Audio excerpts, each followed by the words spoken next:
All right, it is a dark and stormy night in some spots, others still dry and calm. Not the case as you look up Highway 95 at Midvale Hill. You can see a wet highway, visibility low as well because of that low cloud cover. As we look at I-84 out in Ontario, you can see wet streets here as well. The rain has been coming down for the last couple of hours in far eastern Oregon and the lower Treasure Valley. Same for McCall. You can see how stormy it looks out there. A wet Payette Lake as well, and the wind has been whipping as well, and 36 degrees in McCall right now. Speaking of wind, we still see the trees moving in the foreground here in Boise, but the connector is still dry, so the rain has not quite reached the city of trees yet. Let's talk temperatures first, shall we? So we did hit 60 in Boise today, 64 in Mountain Home. Twin Falls, you almost got to 70 this afternoon. McCall only warmed to 44, and we just saw it's now down to 36 in McCall. Boise has dipped down to 49 right now. The entire Treasure Valley in the upper 40s. McCall, or Twin Falls, I should say, is in the low 60s. So you can already tell that cool air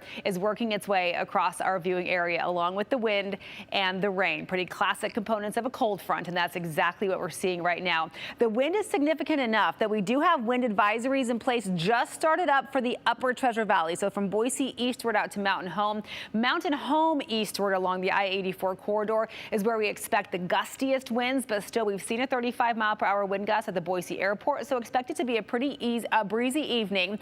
The Twin Falls area, you don't have that wind advisory in effect until 9 o'clock. That's likely when that front will start inching its way across the Magic Valley, so a few hours still to go there. Here's where the rain has been coming down. Again, mostly west of Boise, but as we zoom in on our current Doppler radar, you can see that line right here just moving out of Canyon County into Ada County. So Boise, you are about to get wet. If you have something to do out in the yard, I say go do it in the next 30 minutes. Maybe batten down the hatches as that wind will likely intensify as this front continues to roll through over the next couple of hours. As we look behind the front, though, already across central Oregon, skies are starting to clear. So a very well-defined front coming in from west to east.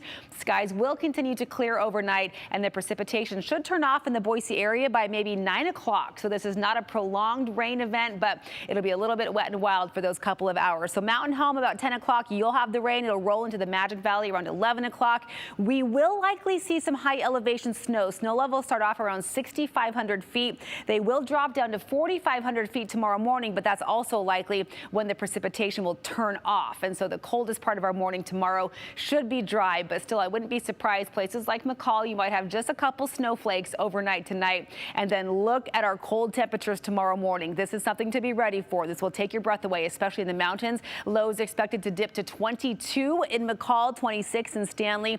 Near freezing in the Magic Valley. We may see some freezing temperatures tomorrow morning across the Treasure Valley, and these are the expected highs, only into the mid-50s for the Treasure Valley. So sunshine, that's the good news, but a brisk and breezy Thursday. Then look at our weekend back into the upper 60s ahead of another round of rain and cool temperatures early next week.